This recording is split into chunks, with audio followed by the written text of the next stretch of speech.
Ahmedabad civil হসপিটালে তন্ন করে ভাইকে খুঁজছে ইমতিয়াজ। ডিএনএ স্যাম্পল দেওয়ার পরেও মিলেনি ভাইয়ের সন্ধান। এয়ার ইন্ডিয়ার ফ্লাইট 171-এর 242 আরোহীর মধ্যে ছিলেন ইমতিয়াজের ভাই, ভাবি ও তাদের 2 সন্তান।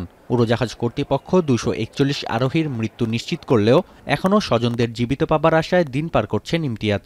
लास्ट ऑप्शन यही है कि ये जो बोल रहा है इनकी बात मानना पड़ेगा, डीएनए भी चेक करूँगा। फिर भी अंदर एक होप है, पॉसिबिलिटीज़ कोई कुछ भी हो सकती है, कभी भी कोई बचाने वाली अल्लाह की ज़ात है, वो कहीं से भी निकाल के भेज देता है।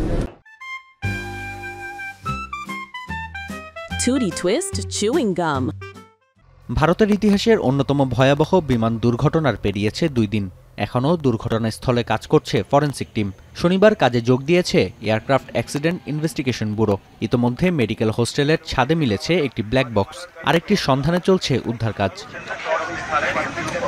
এদিকে শনিবারই বেসামরিক বিমান মন্ত্রণালয়ের সঙ্গে দিল্লিতে বৈঠকে বসেছে ভারতের বিমানবন্দর কর্তৃপক্ষ। এ সময় বিমান দুর্ঘটনা তদন্ত অগ্রগতি পর্যালোচনার পাশাপাশি উদ্ধারকৃত প্রমাণ নিয়ে আলোচনা হয়েছে।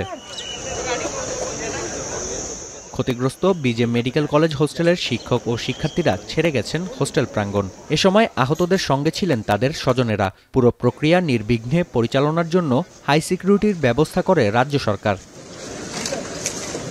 এদিকে বিমান বিধ্বস্তের ঘটনার পেছনের কারণ হিসেবে উঠে আসছে বেশ কিছু তত্ত্ব।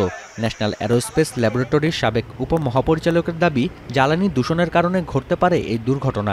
মার্কিন বিশেষজ্ঞদের ধারণা, উড্ডয়নের আগে ফ্ল্যাপের অবস্থান ঠিক ছিল না। এছাড়াও পাখির আঘাত, 2 ইঞ্জিন বিকল ও ল্যান্ডিং গিয়ারের অবস্থান নিয়েও রয়েছে সংশয়। মর্মান্তিক এই দুর্ঘটনায় নিহতদের স্মরণে শুক্রবার গুজরাটের রাজকোটে বন্ধ রাখা হয় সব ধরনের ব্যবসা প্রতিষ্ঠান। নাফি আরমান মনন, এখন বিশ্ব।